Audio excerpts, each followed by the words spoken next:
la réapparition de M. Paul Kakame s'abrille dans les réseaux sociaux. Est-ce que M. Paul Kakame azongi na kati ya Rwanda ou bien M. Paul Kakame est toujours en Allemagne? Peuple congolais, je pense que les lots vont découvrir la vérité et belé en ce qui concerne la réapparition de M. Paul Kakame. Ndenge ezali kosala tour du monde sur les toits dans les réseaux sociaux. Est-ce que ezali ya solo? Est-ce que ezali lokuta? Bokoye ba vérité na mukolo ya lelo. Monsieur Joseph Kabila vient de relancer sa présence à l'est de la République démocratique du Congo, précisément na Bukavu. Mission nini oyo Kabila aye na yango na Bukavu.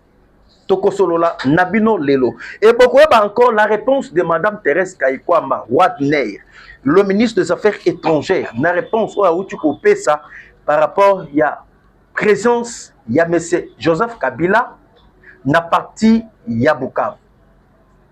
Et pourquoi Yoweri Kaguta Museveni se représente encore une fois de plus aux élections de 2026?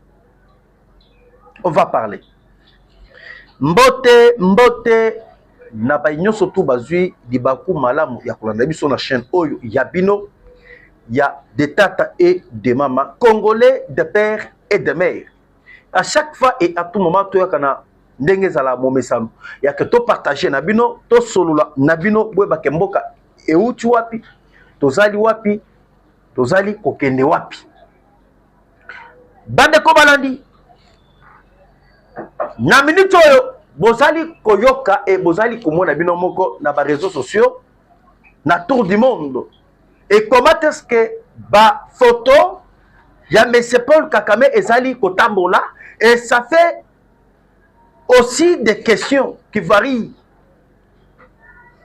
na bato ebele. Et selon cette photo oyo bomoni M. Paul Kakame ayambi Obasanjo. Parmi les internautes, Oyo Bakomi, Balobi Pouete, mais c'est Paul Kakame ayambaki Obasanjo na village Yandungiro. Est-ce que c'est vrai ou bien ezali le Kouta? En tout cas, j'ai besoin de vos j'aime et des commentaires. Bobandaki ko c'est la toya ko partager na bino. Boyeba pour na photo oyo ya M. Paul Kakame.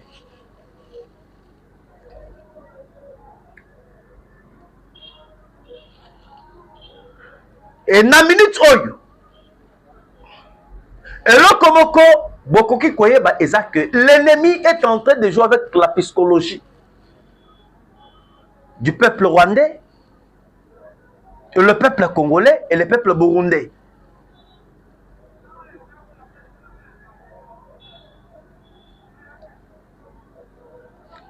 Vous voyez pourquoi Rwanda a lancé une photo? Na roche la bino pe photo na bongo nango.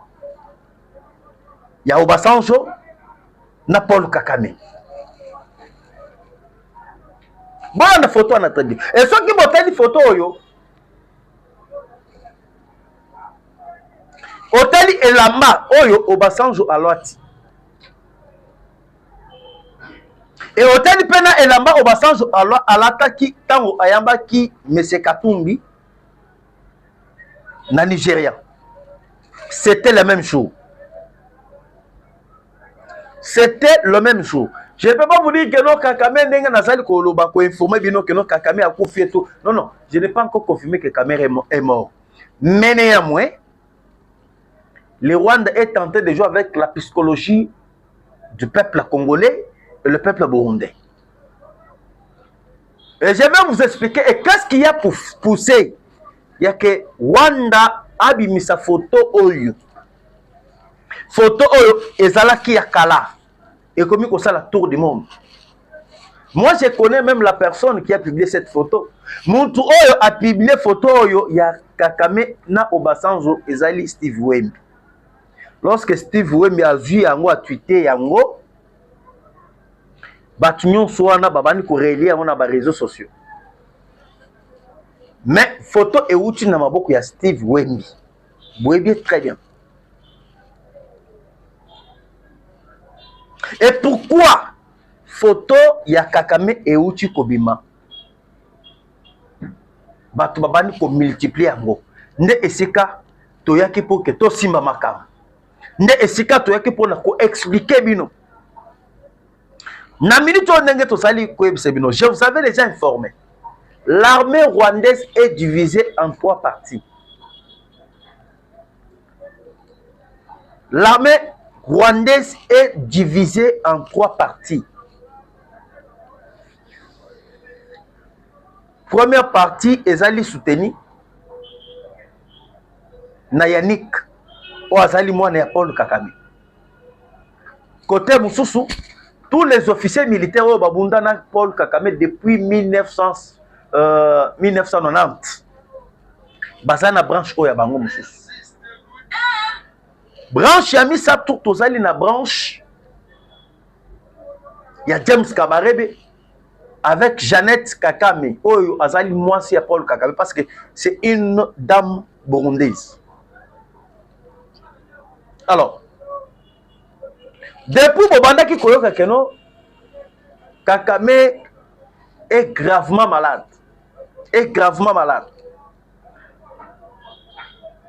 Panique ezalaki déjà na kati ya Rwanda. Na kati ya Rwanda panique ekotaki déjà. Ezalava même ba institution ya Rwanda boyokani pe ezalaki lisusu te. Koto le Sénat, le président du Sénat à part. Koto yo premier ministre à part. Et koto yo président de l'Assemblée nationale également. Boyokani ezalaki te na kati ya ba institution ya Rwanda. Et en plus, lorsque Boouti Koyoka Lisusu, l'armée rwandaise, Boouti ko faire friter une information, Yakoloba Poete, ça ne va pas pour la santé, mais c'est pas le Kakame. Et il faut faire ce panique. Et lorsque il fait panique, pour calmer maintenant la tension, qu'on gérer maintenant les Rwandais. Baye ko bimisa photo oyo ya Obasanjo ya kala. Mukolo Obasanjo avait annoncé makamboteli consultation ya dialogue. Rappelez-vous. Mutuali boso oyo Obasanjo akenda ko yamba c'était monsieur Joseph Kabila. Mutuami balé c'était monsieur Katumbi. Et Moutouya ça tout c'était monsieur Paul Kakame. Et Paul Kakame ndenge azali wana bakanga ba photo na Obasanjo baboye profiter yango baboye komisa yango. Pourquoi?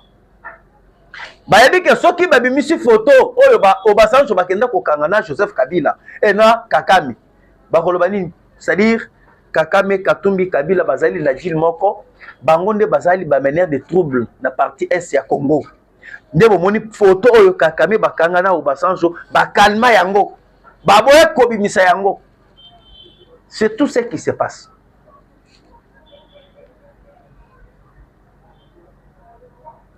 Et nazali ko expliquer bino très bien. Na minute oyo bamisi photo wana pour que calmer le peuple rwandais parce que le peuple rwandais bazolinga ba vérité. Pour la maladie à M. Paul Kakame. Tout ce qu'on est en train d'écrire à le Kouta. Mais on est quand même intelligent. On est quand même sage. Ma photo, moussou avant autre photo, moussou. Au publier dans les réseaux sociaux. Il faut d'abord regarder la photo. Au telle photo et au sali pe ba analyse. savez, une chose, c'est quoi? Les lobes journalistes, c'est commis ebele kidi. Au comment un journaliste a montré une photo, mon ebimi, a eu panique. Et il ne pas encore, a eu ma commis à mon toumoussou, a commis à républier en gros. Qui ignore que nous avons des communicateurs du PPRD. Nous avons les communicateurs de l'ensemble pour la République à Katumbi. Bazu la photo Steve Wemba posté na Twitter, na tweet naïe. Et Bazu yango babandi ko relier go partout.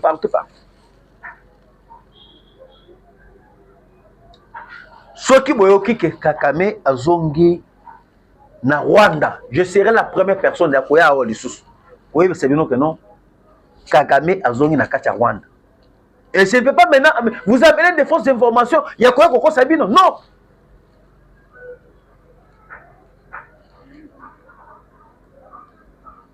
Attends le nom Eko réapparaître.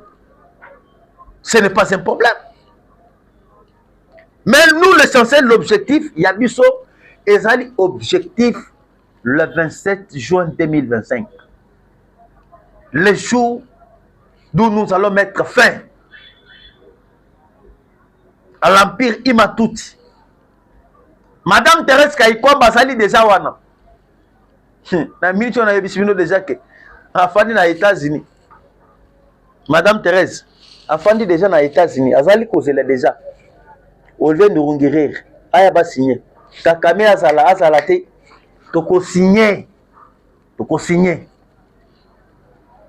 Ata bake balamusi ebembe ya Kakame ou soit denga sali na maladi balamusi bakolamusi ko signer. Comment est-ce qu'il cherche maintenant ya Koko Sabat? Toi tu peux imaginer mutu ba transférer le 8 juin 2025 na Otobengi na Minish. Il ne parlait pas. Centenaires allaient qui terroriser. Batieye na salle moko à l'urgence o yaye moko. Ni famille, ni moisinaye, ni bananaye, basali ko visiter yete na salle o batiaki Paul Kakame. Malade ezala qui aggravé et subitement ba ko publier photo et que non Kakame vient de réapparaître.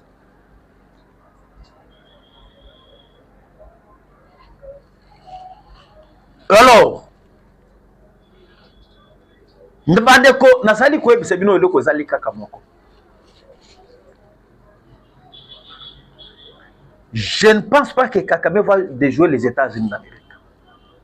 Les États-Unis d'Amérique, on ne peut jamais les déjouer. Tant que les États-Unis ont déjà positionné, il y a que il faut que les Rwandais puissent cesser avec ces crimes. Nakata République démocratique du Congo, vous devrez savoir et connaître. Na minute oyo ndenge tozali koyebisa bino. La société de Black Walter de M. Eric Prince a eu la déclaration. Eric Prince a sali déclaration. Et en plus, la République démocratique du Congo, je peux vous dire que c'est un deuxième pays au monde où il va signer les accords de défense, les accords de sécurité avec une grande société américaine, Black Walter de M. Eric Prince. J'ouvre d'abord la parenthèse. Bandeko, que les États-Unis d'Amérique, c'est une grande puissance. Les États-Unis ont montré sa grandeur et sa puissance. Moi, des fois, il m'arrivait, j'ai douté la force des États-Unis d'Amérique. Nabandaki ko douté force des États-Unis. Maintenant, je suis convaincu que les États-Unis, c'est une grande puissance. Vous savez, Iran a bandaki kobangisa. Iran a bandaki kobangisa. Monika ka frappe oyo. Iran a kende ko frapper Israël. Ngai en soi, na bandaki komona que non, les États-Unis n'est pas si fort. Mais réponse à États-Unis d'Amérique. Et il faut convaincre que non, les États-Unis, c'est une grande puissance.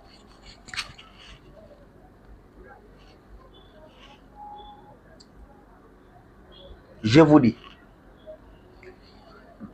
les avions que les Américains ont dernièrement en Iran, F-35, avions qui abattus par les Iraniens. Deuxième avion, les États-Unis ont BD Spirit. Incroyable, mais vrai. Incroyable, mais vrai. Natikala komona yango te, mais la toute première fois et ça l'appelle na monde mobimba mbala ya liboso ba mona ba avion ya boy BD Spirit ba avion wana ezali na dimension moko soki emati likolo na mapata ata na radar oyo ya bino bokomona yango te ezali na capacité ya kovoler à 15 000 km tala hauteur ya 15 000 km. Et ce qui est emati moyen, bon mona yango ezate, ezala na radar, ezala na satellite na bino, beaucoup mona yango te. Regardez la dimension de la puissance des États-Unis d'Amérique. Moi-même j'ai douté, je ne pensais pas que les États-Unis azali na niveau où il y a puissance.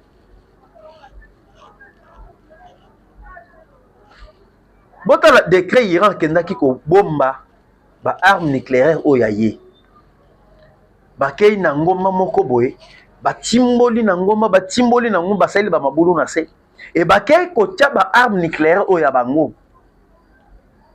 Maintenant les avions américains et mati likolo et bendi esika bango bakenda kota to bengi ba drone to bengi ba arme nucléaire na bango bakei ko détruire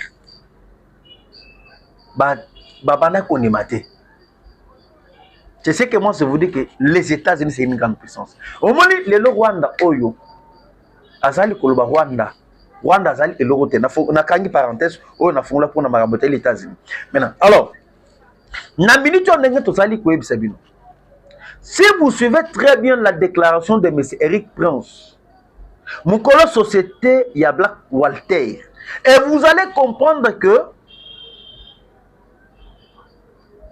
Congo deviendra une grande puissance en Afrique.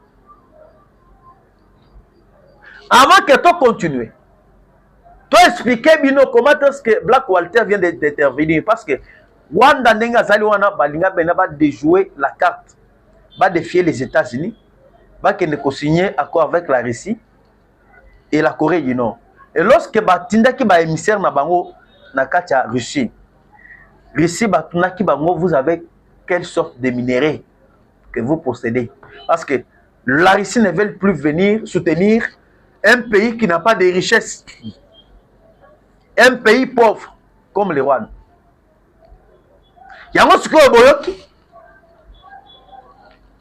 Mais c'est Eric Prince, un colo société à Black Walter a sali déclaration. Dans sa déclaration, il dit ceci. Selon Eric Prince, propriétaire de la première société militaire privée du monde, Black Walter, donne l'interview exclusive sur le terrain en République démocratique du Congo, où il avait survolé à basse altitude de le territoire national, en avion, ensuite en voiture et 4x4. Monsieur Eric Prince dit ceci. Boyoka makam oyo alobi. Monsieur Eric Prince affirme que le président de la République démocratique du Congo a accompli un excellent travail en alertant le monde entier sur le fait que son pays, la RDC, subit un pillage orchestré par l'État vaillou du Rwanda. Vous avez suivi. La société paramilitaire Black Walter vient de gagner son deuxième marché de la défense et sécuritaire en République démocratique du Congo pour l'intégrité territoriale de la République démocratique du Congo. Fait match.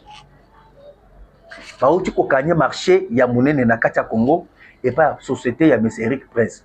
Et le lot, vous allez convier les avions BT Spirit, il y a pas américain. Vous voyez que l'avion, ils allaient fabriqué par qui? C'est Eric Prince. Eric Prince.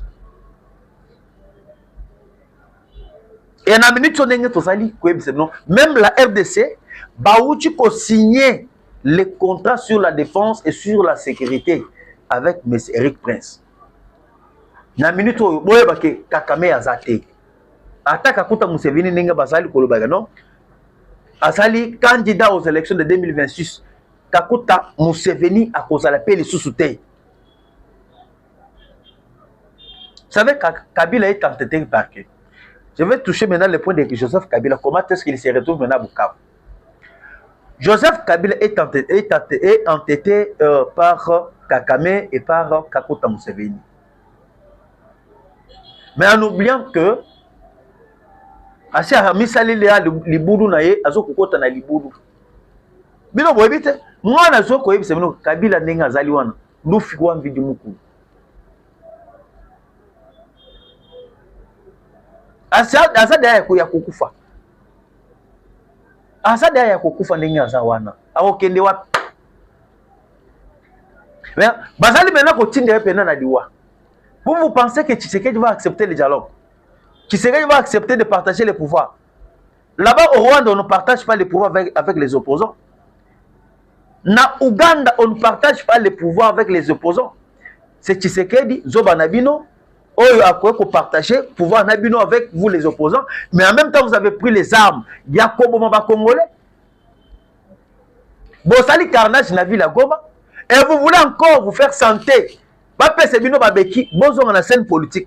Au ça, là, partage à Kato, c'est-à-dire, Nanga, Ndenge, Obomi, Congolais, tu mérites d'être récompensé, Babengi Nanga, bravo, Obomi, Bande, qu'on a vu son Goma, Zoa poste, Yangwana ministère, Zala ministre de la Défense.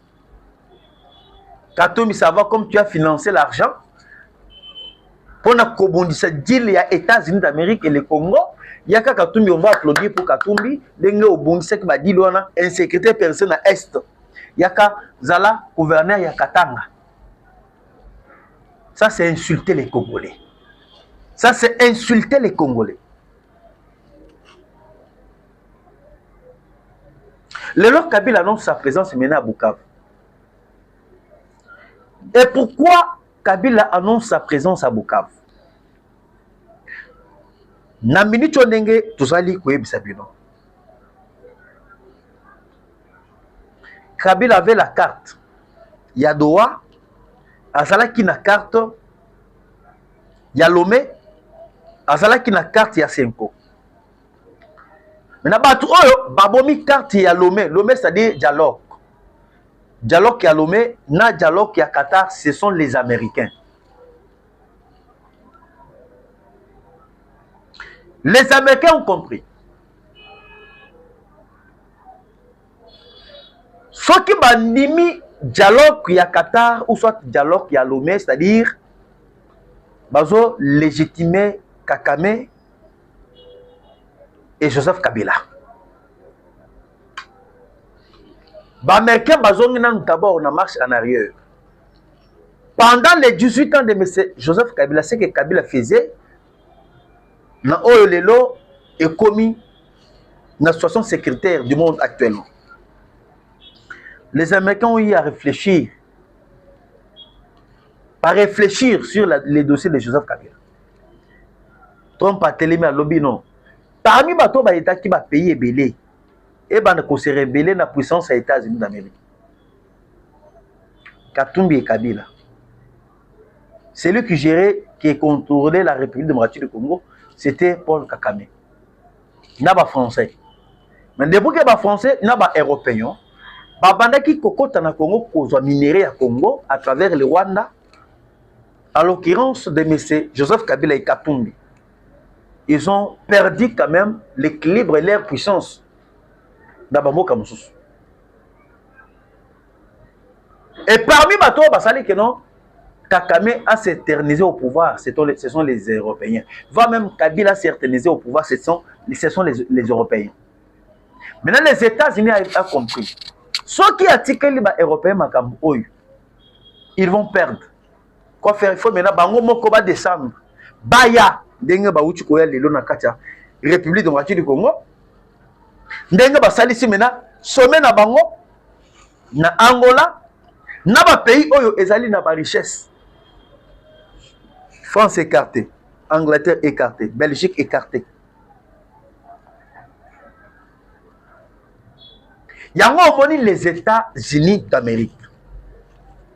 Attendez, ceux qui va na Lomé va na Qatar, c'est-à-dire ça sera la continuité de l'Union européenne, la continuité des pillages des ressources minières en République démocratique du Congo. Quoi faire? Écarter Rwanda, écarter Kabila, écarter Nanga, et bango moko baya awa na Congo, batia ba société oya bango. Oh, et kobanda kosala que et gérer tous les minéraux stratégiques qui sont en République démocratique du Congo. Yango moni nanga tosali koyebisa bino. Kabila, Kakuta Museveni, bazali ko entêté na ba Macron. Mais yeba que ba kozwa chance te. Ndebo moni mena Kabila mon déjà que non, makambo ya Lomé ekufi, makambo ya Qatar ekufi, aye kozonga mena na parti ya Bukavu. Et azongi na parti ya Bukavu pour que a relancer makambo oyo etali consultation parce que lui pensait que Tshisekedi déjà faible, Tshisekedi balembisiye, Tshisekedi balemi makambo oyo etali rébellion, va fragiliser Tshisekedi et Tshisekedi va accepter le dialogue. Tshisekedi a ébissé bato a Senko. Il n'y aura pas question de dialogue. Na bato yo ba memi minduki ba bomi peuple, na bato yo ba zui makila ya peuple congolais, il n'y en aura pas. Maintenant zongi na ye na parti ya Bukavu. Mais na parti na Bukavu oyo Kabila zongi na minute oyo ndenge tozali koyebisa bino, il est passé par l'active. Lorsqu'il a failli mission na ye na kati ya Angola, on a asile, on a que basengela ye pa Fachi et pas Jora Lorenzo aboyeli Kabila. Et Lorenzo a ebisi Fachi aboyi. Alors il n'a pas question ni asile, ni dialogue, ni négociation tokota na bangote. Nde boyoka ki Fachi ayeko sala déclaration na kati ya Angola.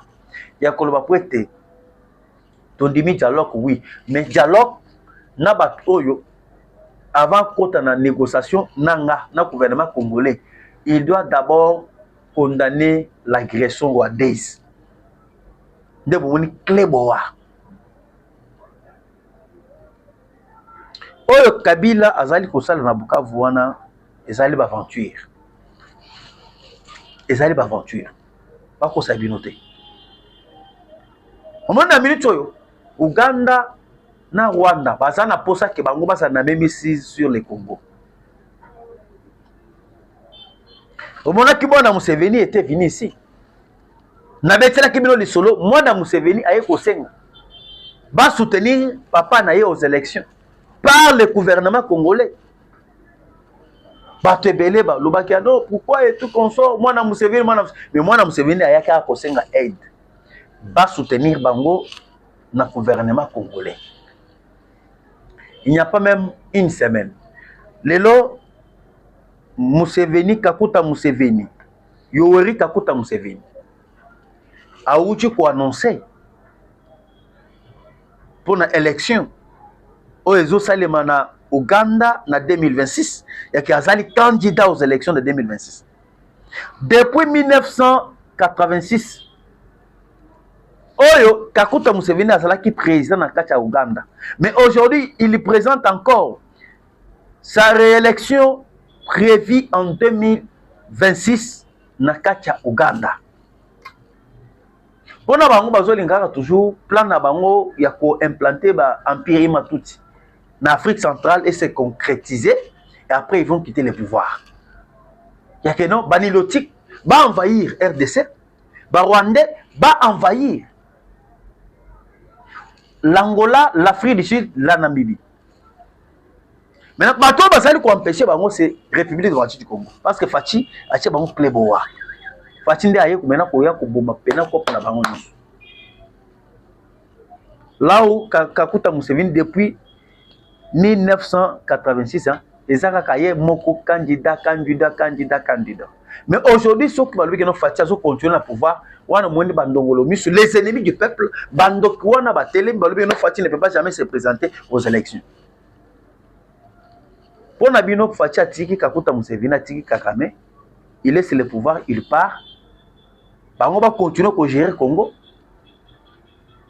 Fachi Azali Mwana Mboka. Fachi Azali Mwana Mboka. Attention qu'il est là, Kamere Aboy ko voter loi au sein de l'Assemblée nationale. Il y a que qui sa mandat Moussous à 5 ans pour le président Félix a continué le mandat naé. Asi c'est bitumana est. Biso peuple, tokokota biso moko na kati ya Assemblée nationale pour na ko voter à la place à député.